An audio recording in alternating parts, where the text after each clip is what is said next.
King says, trying to clean up from the whistleblower advertisements. Yep, I believe it. So I don't have to tell you that we're living a very fast-paced life. Sometimes we barely have enough time to even eat a balanced meal. Well, here's the thing. I created a space for adults to wind down.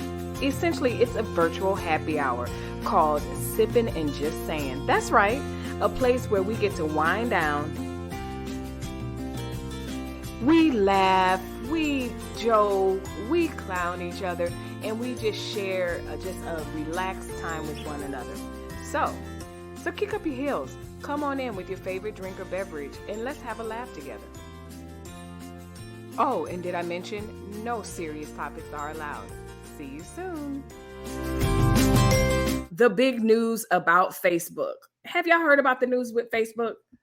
Well, if you haven't, Facebook founder Mark Zukerberg came out today and he was like, look, Miss Facebook will no longer be called Miss Facebook. So let's share and see what exactly he said, and then we'll talk about it, because I want to know what you guys think about this shift, okay?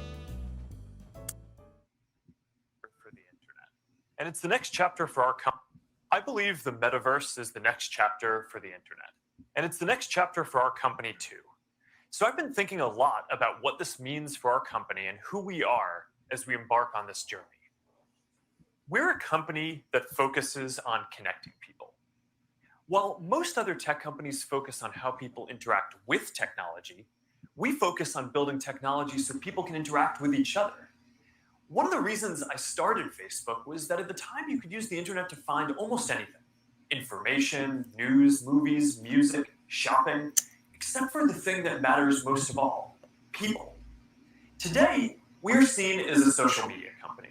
But in our DNA, we are a company that builds technology to connect people. And the metaverse is the next frontier, just like social networking was when we got started. Facebook was born in a specific time and place, a college campus, the web.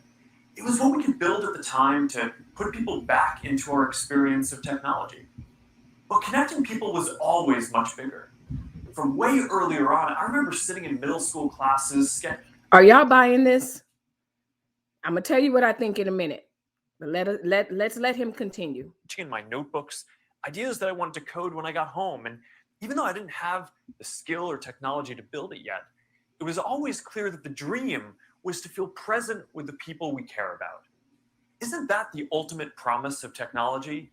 To be together with anyone, to be able to teleport anywhere, and to create and experience anything? Yet here we are in 2021, and our devices are still designed around apps, not people. Let's keep watching. The experiences we're allowed to build and use are more tightly controlled than ever. And high taxes on creative new ideas are stifling. This is not the way that we are meant to use technology. The metaverse gives us an opportunity to change that if we build it well. But it's going to take all of us, creators, developers, companies of all sizes. Together, we can finally put people at the center of our technology. I'm going to stop right there. I'm going to stop right there. You guys let me know in the comment section what you think about this, because I'm going to tell you what I think. That's why y'all are here. I think that it is a campaign to reimagine how we think of Facebook, period, point blank. Facebook historically has been, and at least for the last 5 to 10 years, exactly. That's what I'm talking about. Facebook has been catching it, okay? They have been catching it on all levels. We had the whistleblower, but prior to the whistleblower, we had so many people saying, you know what? You guys are banning content that should not be banned. You guys are coming at like you have an agenda. You're selling our information. There's so many things that are problematic. And I'm telling you, this is nothing but Facebook trying to reimagine themselves, and hopefully those of us that are consumers of Facebook will catch on to it and pretend like it's a whole nother company. And the truth of the matter is, it's still Facebook. And just as that whistleblower alleged, Facebook is not for the people. Basically, that's what it is. This is just a campaign to counter everything that the whistleblower has said. Oh, the whistleblower said, you know what? They're not for the people. He doesn't care about this. He doesn't care about that. And Mark was like, my hair is going crazy. Anyway, Mark was like, no, we're going to change all of this. And I'm with you, Miss Queen L. I smell BS. Professional Black Ops says, MetaVerse. Yes, MetaVerse. That's what we're discussing. The more things change, the more things stay the same. So here's the thing. Do you think that in this reimagining of Facebook, do you think that he will no longer, he says in what we just watched, that he is no longer for profit. He's not about the apps running the people, but he wants this space to be for the people. What is it that you believe? Like, let's talk about it.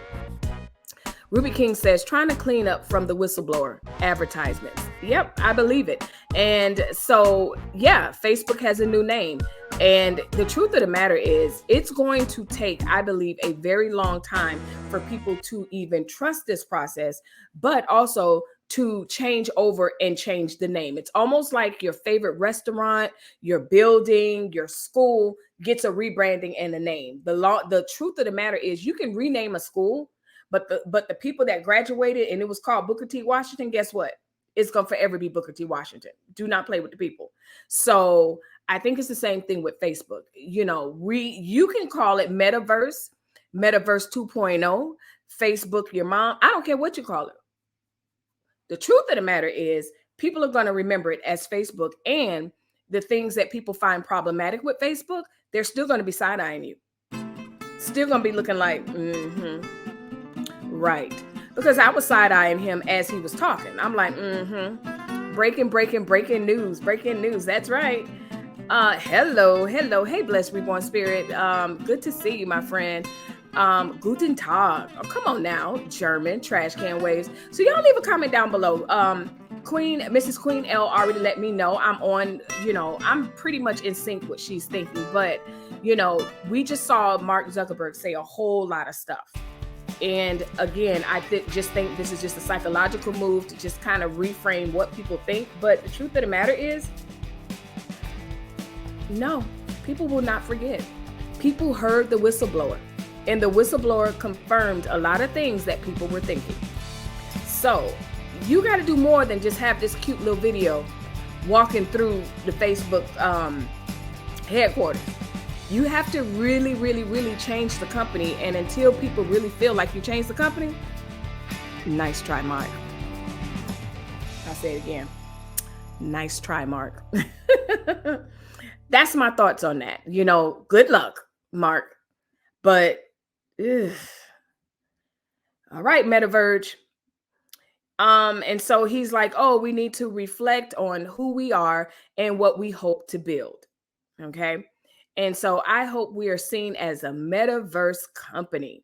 And so they have new messaging. Let me show y'all this. They have new, let's see, let's stop sharing that screen. They have new messaging. They have new, yeah, I'll show you the building now. So here it is, y'all. So we have the new building. We got the infinity symbol. Come on now. Okay. Mark Zuckerberg really put, look at that. He's like, look, don't look at us as the same company. But the question is, are people going to look at it as a different company? Professor Black Ops Cybersecurity for the People says Facebook 85.9 billion in 2020. Exactly.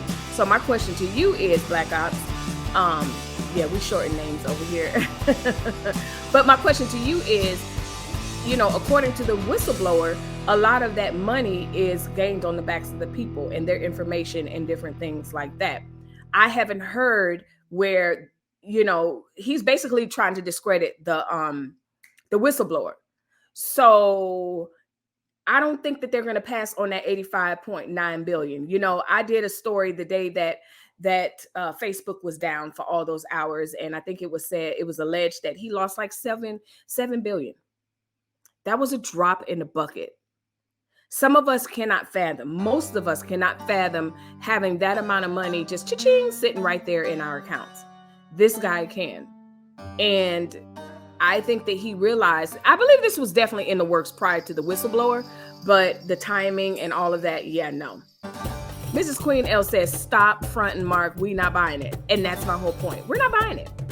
You know, the high schooler down the street that's, you know, oh, we're going to change our mascot. They will always be known as the soccer balls. I don't care what you call them. They're going to be the soccer balls. They're going to be the whatever. So, yeah. Miss Ruby King says it's still going to be Facebook regardless. Absolutely. But it's the rebranding of Facebook. But the question still remains, as you are rebranding, as Black Ops says, you made $85.9 billion in 2020, and it definitely was on the backs of the people, so to speak. Have you changed your practices? Or are you continuing to just ignore the people and be like, oh, they don't know what they're talking about? So let me know how you feel about this. I know for me, like, I'm the person where, yeah, I'm seeing it. And I mean, he's rebranding it, but I'm not buying it. I'm not buying it.